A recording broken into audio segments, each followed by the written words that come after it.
자, 우리가 쉽게 그냥 셀 수 있는 명사를 가산 명사라고 하고요. 셀 수 없는 명사 불가산 명사라고 하는데 여러분이 주목하셔야 될 것은요. 불가산 명사입니다. 이 불가산 명사 종류 몇 가지만 아시면요. 나머지는 다 그냥 가산 명사라고 보시면 돼요. 자, 그럼 저랑 오늘 불가산 명사 먼저 보도록 할게요. 근데 영어는요. 이렇게 숫자라던가 시제라던가 이런 것들을 굉장히 명확하게 표시해 주는 걸 좋아하기 때문에 이렇게 나눠서 한다라고 보시면 돼요. 요 정도만 이해하시고 넘어가도록 할게요. 자, 저랑 같이 불가산 명사 보실 건데요. 자, 불가산 명사 굉장히 많아서 이거를 다 외워야 되나라고 생각하실 거예요. 자, 하지만 저와 같이 공부하신 분들은 알죠? 자, 외우는 게 아닙니다. 이해하시는 거예요. 제가 이해를 도와드리기 위해서 그 불가산 명사를 카테고리화해서 좀 알려드릴게요. 자, 이렇게 종류별로 나눠서 첫 번째는요, 여러분, 시간하고 돈입니다. 이게 무슨 소리야? 타임하고 머니는 셀 수가 없어요, 여러분. 왜 그럴까요? 자, 여러분 상상해 보세요. 아, 너 시간 몇 개 있어? 이렇게 얘기할 수 있어요? 또, 너 돈 몇 개 있어? 이렇게 물어볼 수 있나요? 물론 뭐 1,000원짜리 몇 개, 2장, 뭐 동전으로 2개 이렇게 있을 수는 있지만 그냥 돈, 머니, 타임 몇 개 있어? 이렇게 물어볼 수가 없죠. 애매하단 말이에요. 그러면 1,000원짜리를 말하는 건지 500원짜리를 말하는 건지 알 수 없잖아요. 시간도 마찬가지로 1시간을 말하는 건지 분을 말하는 건지 알 수 없죠. 이렇게 애매모호한 것들, 시간하고 돈 이런 것들은 셀 수 없다라고 생각하시면 돼요. 첫 번째 카테고리였고요. 그다음 두 번째, 액체는 셀 수 없습니다. 이거는 많이들 알고 계실 거예요. 액체라고 하는 거는 물이나 우유나 커피 뭐 이런 것들 모두 포함하는 거예요. 왜 얘가 셀 수 없는지 한 번만 짚을까요? 자, 액체는 어떤 용기에 담냐에 따라서 양도 바뀌고 모양도 바뀌고 계속 흐물흐물 뭔가 형체가 없죠. 자, 그래서 물 하나만 줘. 이랬을 때 어떤 컵에서 어디다가 줘야 될지 애매하잖아요. 이렇게 형체가 없고 모양이 없고 이렇게 애매한 애들. 그런 액체들은 셀 수 없다라고 보시면 됩니다. 자, 액체 종류는 다 마찬가지예요.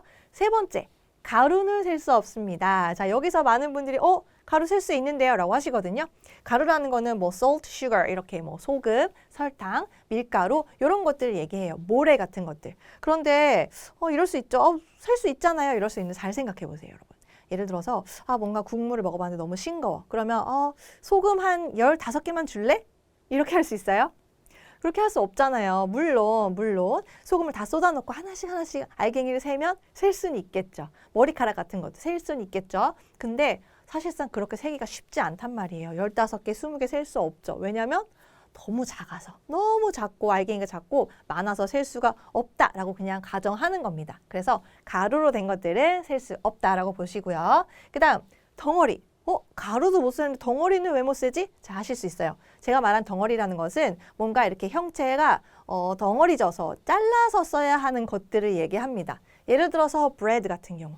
빵이요, 여러분. 빵집에 가면 빵 하나씩 파는데요. 자, 그런데 생각해보면 빵을 누가 만드느냐에 따라서 크기도 달라지고 모양도 달라지고 그리고 또 식빵 같은 경우 보세요. 큰 덩어리를 슬라이스해서 팔죠.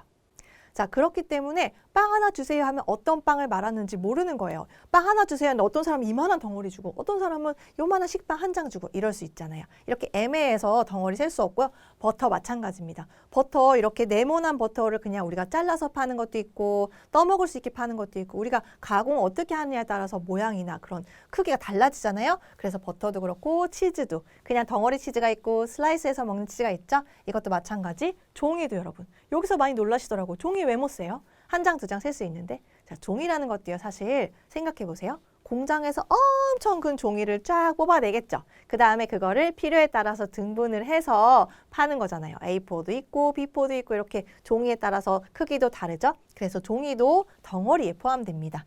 meat, 고기 같은 것도. 정육점 가서 고기 2개 주세요. 이러면 아저씨 맘대로 2개 줄 수 없죠. 그죠? 뭐 그램 수를 말하던가 아니면은 뭐 얼마큼 주세요, 몇만 원어치 주세요 이렇게 얘기를 하셔야지 그냥 고기 주세요, 2개 주세요 이럴 순 없는 거예요. 그래서 여러분이 생각하셨을 때 큰 덩어리를 이렇게 뭔가 잘라서 파는 형태다, 잘라서 쓰는 형태다 라고 생각하시면 덩어리 범주에 넣으시면 됩니다. 조금씩 이해가 되시죠? 그 다음에 눈에 안 보이는 거 셀 수 없어요. 눈에 안 보이는 거 우리가 어려운 말로 뭐 추상명사 이렇게 하는데요. 그냥 눈에 안 보이는 거 셀 수 없다고 생각하시면 돼요. 뭐 평화 셀 수 없죠. 사랑 셀 수 없죠. 너 나 얼마큼 사랑해? 뭐 한 25만큼? 이럴 수 없죠, 여러분. 그래서 눈에 안 보이는 거, 뭐 정직 이런 것들은 애매하잖아요. 그래서 셀 수 없다라고 보시면 돼요. 그리고 세상에 하나밖에 없는 거 못 셉니다. 자, 자, 무슨 말이냐면요. 이것도 사실 어려운 말로 고유명사 뭐 이렇게 배우셨을 텐데 그 이름 중요하지 않아요? 자, 여러분, 지원이란 사람 셀 수 있나요? 아, 물론 지원이란 이름을 저랑 같이 똑같이 가진 사람들도 있겠죠. 하지만 그 사람이 지원이 저랑 똑같은 사람인가요? 아니죠. 저는 세상에 하나밖에 없는 사람이죠. 그래서 이렇게 고유한 사람, 그리고 건물이나 과목, 나라도 하나밖에 없죠. 이런 나라, 이렇게 하나밖에 없는 고유한 것들은요, 셀 수 없다라고 생각하는 겁니다, 여러분. 자, 이해되셨죠? 다시 한번 정리. 시간하고 돈, 그리고 액체, 가루, 덩어리, 눈에 보이지 않는 거, 그리고 세상에 하나밖에 없는 거는 셀 수 없다. 얘네들의 특징을 보시면요, 사실 애매한 애들이에요. 세계에 약간 애매한 그런 아이들이 셀 수 없다라고 보시면 돼요. 여러분 이제 머릿속에서 막 달달달 외우지 마시고 한 이 6가지 이 정도 카테고리를 머릿속에 정리해서 알고 계시면 좋을 것 같습니다. 자, 여러분 왜 우리가 가산명사와 불가산명사 나누는지 아세요? 명사가 불가산이냐 가산이냐에 따라서 셀 수 있냐 없냐에 따라서 그 명사의 앞뒤에 붙는 것들이 모두 달라지기 때문입니다. 그래서 우리가 이렇게 나눠서 배우는 거죠. 자, 예를 들어서 불가산 명사 같은 경우에는 셀 수 없잖아요, 여러분. 그래서 앞에 한 개가 있어도 언을 붙이지 않습니다. 한 개라는 걸 자체를 셀 수가 없거든요. 그래서 언을 붙이지 않고 그리고 그냥 하나라고 취급하는 거예요. 물이 뭐 많이 철렁철렁 있어도 그냥 물 하나라고 생각하시는 거예요. 당연히 그러면 물이 많이 있거나 뭐 치즈가 많이 있어도 뒤에 s가 붙지 않아요. 자, 그래서 a water 이런 말 없고요. water are 하지 않아요. 그냥 water is 하고 단수 취급하셔야 됩니다. 그럼 요거 보시니까 아시겠죠? 가산 명사는 뭐다? 하나 있는지 여러 개 있는지를 반드시 표시해 주셔야 돼요. 영어는 확실하고 분명한 걸 좋아해요. 예를 들어서 테이블에 펜이 하나만 딱 놓여 있는 거랑 여러 개 막 100개, 200개 놓여 있는 거랑 다르죠. 그래서 하나인지 여러 개인지만 구별하시면 돼요. 하나인지 여러 개인지 이게 차이가 크기 때문이죠. 그래서 한 개가 있다. 펜이 한 개가 있다. 이런 경우에는 또는 on을 쓰시면 됩니다. 앞에 a pen 이렇게요. an apple 이런 식으로 쓰시면 되고요. 그리고 여러 개가 있다, 많이 있다, 2개가 있든 3개가 있든 100개가 있든 상관없이 그냥 뒤에 s 붙이시면 돼요. pens, apples 이렇게 하시면 됩니다. 자, 자 그러면요 여러분 불가산 명사는 그냥 못 쓰는 거예요? 자, 그렇지 않아요. 다 영어는 융통성 있게 쓰실 수 있어요. 언어잖아요. 뭔가 규칙이 아니잖아요. 자, 불가산 명사도 많이 있는지 적게 있는지에 따라서 셀 수 있어요. 어떻게 세면 되냐면 단위를 붙여서 세시면 됩니다. 자, 그냥 물은 못 세는데요. 물 한 컵, 2컵은 셀 수 있다고 보는 거예요. 자, 예를 들어서 a cup of coffee. 커피 한 잔은 셀 수 있어요. 커피는 형체가 없기 때문에 커피라는 걸 셀 수가 없지만 컵에 딱 담아서 컵 한 잔, 커피 한 잔을 셀 수 있는 거예요. 자, 그래서 커피가 2잔일 수 있죠. 그러면은 어떻게 하냐면 two cups. 이 셀 수 있는 단위에 s를 붙이시는 거예요. two cups of coffee. 커피 여전히 s 안 붙였죠. 이렇게 단위를 세시면 되는 거예요. 그러면은 이 명사에 어울리는 단위 한번 볼까요?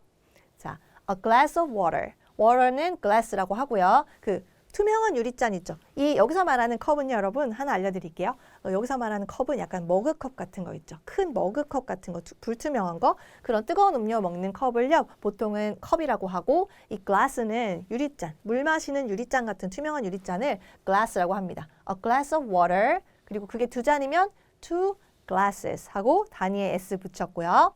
A bottle of water.